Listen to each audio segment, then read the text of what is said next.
Bienvenue dans le Moment MMA, émission du lundi 7 juillet 2025, et on commence cette nouvelle semaine et ce journal avec une grosse nouvelle que vous avez très certainement vu passer. Jon Jones, que l'on pensait à la retraite depuis environ 15 jours, a fait une sortie sur les réseaux sociaux, je vous le cite, combattre à la Maison Blanche, point d'interrogation. Il fait référence aux propos de Donald Trump qui veut organiser un événement à la Maison Blanche, donc le 4 juillet 2026, dans un an à partir de maintenant. Et puis il continue, Jon Jones, en nous apprenant qu'il a réintégré le pôle de test antidopage de l'UFC et qu'il se laissait toutes les options ouvertes. Alors plusieurs choses à dire là-dessus. Si Jon Jones revient, je pense en effet que ce sera lors d'un combat pour le titre. Il y a peu de surprises là-dessus. Maintenant, entre tout de suite et dans un an, avec Jon Jones, tout peut se passer, hein. Alors, il y a les blessures, il y a la vie personnelle, mais avec lui, il y a aussi la prison, les procès, les scandales. Donc, tout ça me fait dire que, attention, Jon Jones, un an, c'est quand même assez loin. Et puis, il n'y a que lui, en réalité, d'après moi, hein, qui sait s'il va revenir ou non. Quoique, hein, avec Jon Jones, on peut s'attendre à tout. Peut-être aussi qu'il veut un peu jouer avec les nerfs de Thomas Pinal et de Dana White. Et surtout, faire parler de lui. Moi, vous le savez, je voulais voir ce combat entre Jones et Aspinall. Maintenant, je m'étais fait une raison, ça n'aurait pas lieu. Je voulais donc que la catégorie puisse avancer, que des combats pour le titre puissent se faire. Et Aspinall, à qui on était, d'après moi, en train de voler les plus belles années, je voulais qu'il nous montre si oui ou non il peut inscrire son nom dans la légende des poids lourds de l'UFC. Et ça me donne l'occasion de rebondir sur l'un de vos messages. La semaine dernière, je vous disais que d'après moi, l'anglais était favori contre quasiment tout le monde, si ce n'est tout le monde dans la catégorie, mais que j'avais une petite interrogation. Ces combats durent très peu longtemps. Que va-t-il se passer si on passe le deuxième, le troisième, le quatrième round? J'ai un point d'interrogation. Et on a Kirou Zoldyck qui me disait c'est pas de sa faute si Aspinall dépasse pas le premier round, et si Gann va à la décision, parce que je parlais de Gann et de Aspinall, à t'écouter, ce serait un handicap. Non, c'est pas ce que je dis. D'après moi, c'est pas un handicap, c'est juste que c'est un point d'interrogation. Gann, qu'on l'aime ou qu'on l'aime pas, on sait qu'il peut faire 25 minutes. Thomas Pinal, je suppose qu'il peut les faire, mais comme je ne l'ai pas vu les faire, encore moins à ce niveau-là à l'UFC, j'ai un point d'interrogation. Mais d'après moi, il est favori dans ce combat.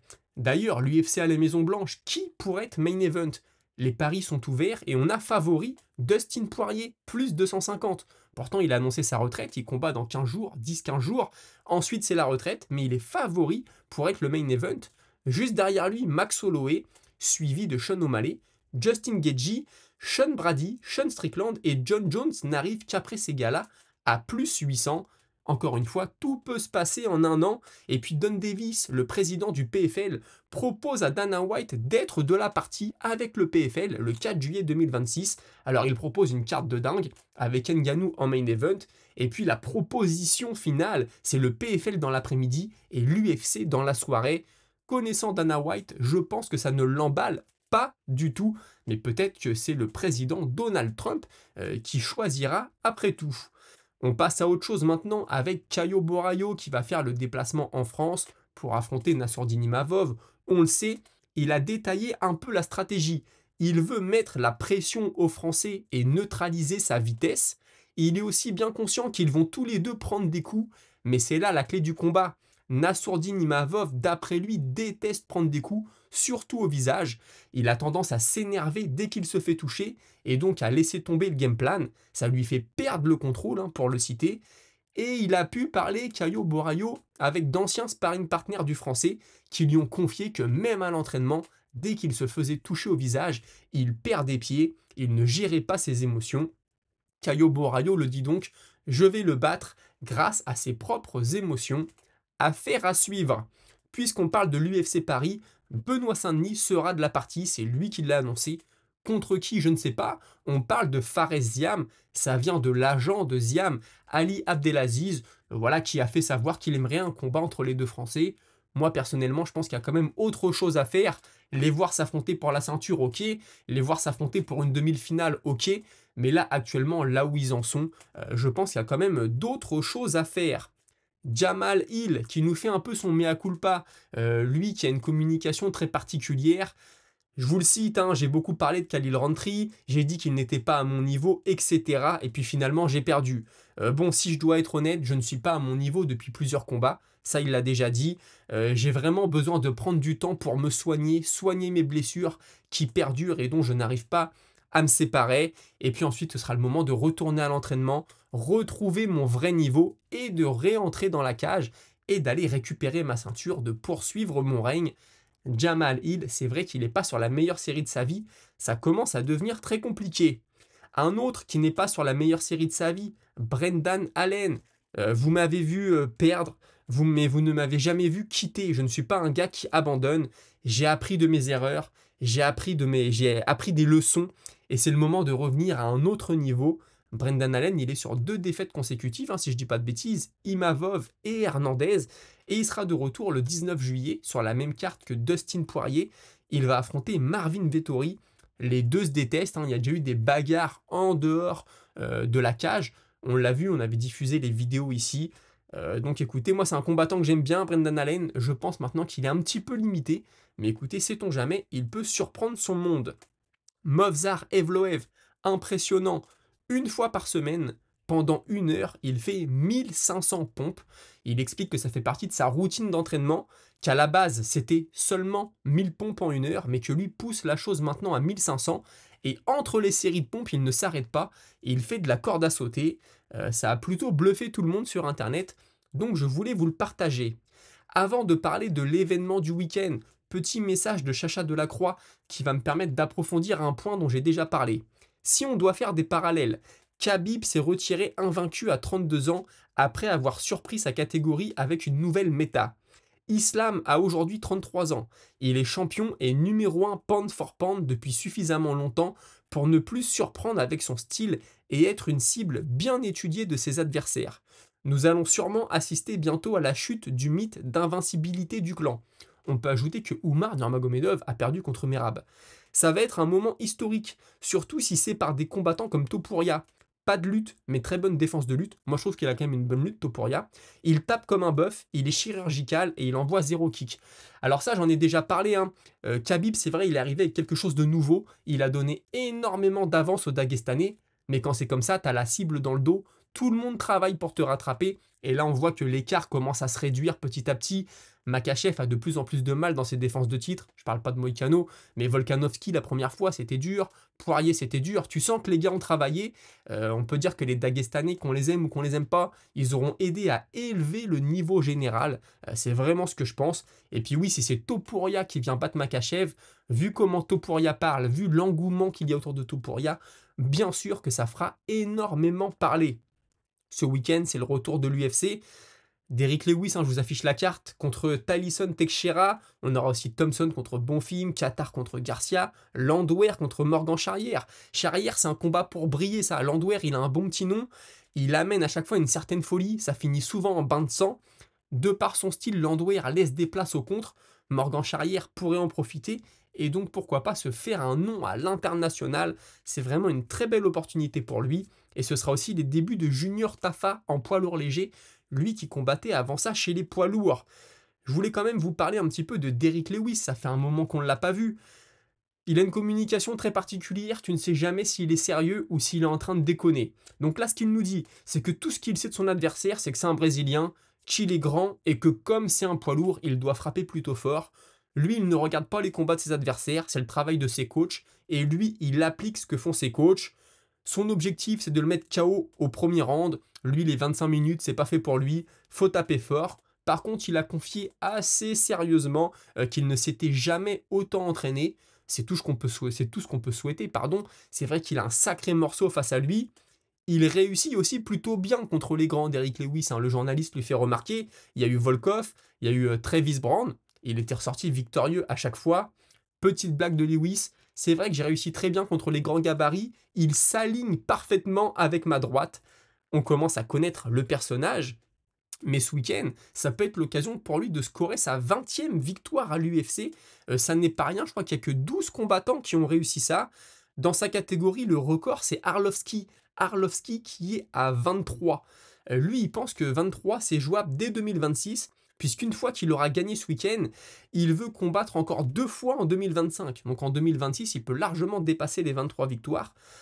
Très sincèrement, ce serait énorme pour lui. Et puis il regrette un peu que sa catégorie soit à l'arrêt et il nous apprend qu'il a dû supplier pour que l'UFC lui donne un combat. C'est vrai qu'il ne se passe pas grand-chose à l'heure actuelle. Derrick Lewis qui est capable du meilleur comme du pire, je pensais quand même que quand il demandait à l'UFC, il pouvait rapidement obtenir un combat. Apparemment, ça n'est pas le cas. Il a aussi fait une petite blague, hein. La dernière fois qu'il devait combattre, c'était il y a 6 mois environ, au Canada, si je dis pas de bêtises. Il avait annulé 24 ou 48 heures avant pour cause de maladie. On lui a demandé ce qui s'était passé. Il répond c'était le premier jour des règles. L'UFC a très bien compris. Voilà, Derrick Lewis, toujours une pointe d'humour. Mais il y a quelque chose que je voulais vous dire. John Jones, s'il revient, ça va très certainement être un combat pour la ceinture. Vous serez d'accord avec moi. Imaginez que Thomas Spinal combattre, je sais pas, au mois de novembre.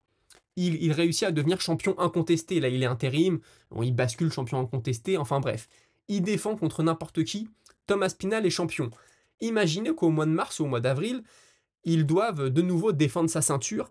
Et que là, entre-temps, on a Derrick Lewis qui a collé 2 gros KO. Même si c'est pas contre des gros noms. Que à ce moment-là, pour des raisons diverses, on a le top de la catégorie, je sais pas, Volkov, Almeida qui est blessé ou qui ne peut pas combattre. Et que l'UFC dise, bah ok, Derrick Lewis, il parle bien, on l'aime bien, on l'a à la bonne. Il est sur 2 gros KO, on va faire un Lewis contre Aspinall. Là, je suis en train de faire de la science-fiction, mais imaginez un peu le scénario. Imaginez à quel point vous seriez frustré. Derrick Lewis prend Aspinall et le met KO sur une grosse frappe. Au mois de juillet, John Jones contre Derrick Lewis. John Jones revient pour de nouveau prendre sa ceinture de champion poids lourd, et en plus face à Derrick Lewis. Je dis Derrick Lewis, ça pourrait être un autre, mais vous voyez l'idée. Tom Aspinall qu'on veut voir régner, faux pas, il perd contre un gars en plus que voilà, on pense qu'il mérite pas trop sa chance, et c'est lui qui se cogne John Jones ensuite. La frustration serait maximale, mais j'ai pensé à ça, donc je voulais vous le partager. Dites-moi ce que vous en pensez, bien sûr. 1% de chance pour que ça arrive, mais écoutez, sait-on jamais. Et Derrick Lewis, c'est le plus vieux poids lourd à l'UFC actuellement, 40 ans. Il affronte le plus jeune poids lourd, Tyson Texera, 25 ans. Quand même un petit mot, ce week-end il y avait le PFL. Taylor Lapillus s'est imposé. Je suis assez content pour lui. Vous imaginez vous faire cutter de l'UFC, en tout cas ne pas vous faire renouveler votre contrat, pour être un peu plus précis avec des raisons qu'on connaît, on pense qu'il devait rester, il méritait de rester, etc. Même si certains me diront, il a qu'à mettre des KO, il a qu'à être plus spectaculaire, je suis d'accord avec vous. Et tu vas au PFL, en plus tu perds tes débuts PFL. Mentalement, je pense que ça aurait été très dur pour lui. Heureusement, ce n'est pas le cas. Taylor Lapillus a réussi ses débuts, et on a aussi appris lors de l'événement du PFL que Cédric Doumbé était actuellement blessé et qu'il allait avoir besoin de plusieurs mois pour se remettre. Tony Ferguson, je ne suis pas en retraite, je vais combattre au mois d'août. En effet, le 30 août, Tony Ferguson va enfiler les gants de boxe et ça va être parti pour lui. Il monte sur le ring, on ne sait pas contre qui, mais en tout cas, ce sera de la boxe anglaise. Il a 41 ans maintenant et il pense toujours faire un retour en MMA. C'est une possibilité, quelque chose qu'il a dans un coin de la tête. Il le dit, mon esprit et mon corps, c'est un A+, si je devais me noter. Je suis en pleine forme, plus fort que jamais, je fais plus de traction et de pompe que jamais. Actuellement, Tony Ferguson, il est en Thaïlande pour Hype Fighting Show, hein, on fait que d'en parler, ce Ultimate Fighter version russe. D'ailleurs, si l'Ultimate Fighter vous intéresse, venez gratuitement sur mon Patreon, on débriefe les épisodes de l'Ultimate Fighter. J'ai un peu de retard, je vais en poster plusieurs aujourd'hui, mais en tout cas, venez gratuitement sur Patreon et sur tous mes réseaux, ce sera l'occasion de partager un peu plus avec vous. Et puis petite nouvelle assez drôle, on a une équipe de la NHL. La NHL c'est le hockey hein, aux États-Unis, les Philadelphia Flyers, qui ont embauché André Petroski, combattant de l'UFC, mais aussi un combattant du Barnacle, Johnny Garbarino. Pourquoi? Pour apprendre à leurs joueurs de hockey à se battre. Alors ils disent voilà, c'est pas que pour le côté bagarre, c'est aussi pour le côté mental. On veut les renforcer, on veut que ce soit des guerriers. Donc c'est cool hein, pour Petroski, il va faire un petit peu d'argent de ce côté-là. Il va peut-être se faire un nom dans le milieu aussi. J'ai trouvé ça assez drôle. Et puis apparemment c'est une équipe, hein, les Philadelphia Flyers, qui sont connus pour être des durs, pour être des bagarreurs. Donc ils veulent encore renforcer cette image. Ça m'a fait sourire. Je vous partage. Et on termine avec un message de user EI9 qui me dit Oliveira a battu Poirier plus facilement que Makhachev l'a fait. Mais ça n'est pas pour autant qu'Oliveira est plus fort que Makhachev.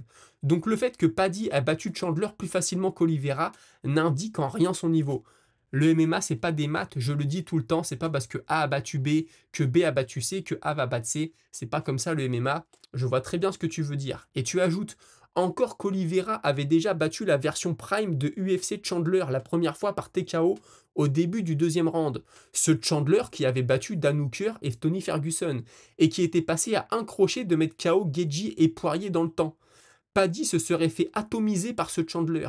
Il a juste eu de la chance d'avoir pris le Chandler vieux et rincé d'aujourd'hui.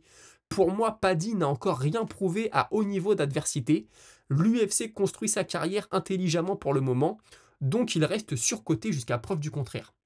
C'est vrai, Paddy Pimblett a battu un Chandler en fin de course, mais moi personnellement, je n'attendais pas Paddy à ce niveau déjà à la base, donc j'ai été surpris. Maintenant, oui, Paddy Pimblett doit encore prouver, et peut-être que Paddy Pimblett va passer devant Tsarukyan et Geji, surtout Tsarukyan, pour affronter Topuria, parce que c'est un personnage, parce qu'il y a un bif entre les deux, c'est quelque chose qui est possible. Donc le MMA, ça n'est pas des maths, Paddy Pimblett doit encore prouver, c'est vrai, mais moi personnellement, il m'a déjà un peu bluffé par rapport à ce que je pensais de lui. Les amis, j'espère que vous avez apprécié l'émission. C'était le moment MMA. On se retrouve très prochainement pour une nouvelle émission dédiée à l'actualité du MMA. D'ici là, portez-vous tous très bien. Salut.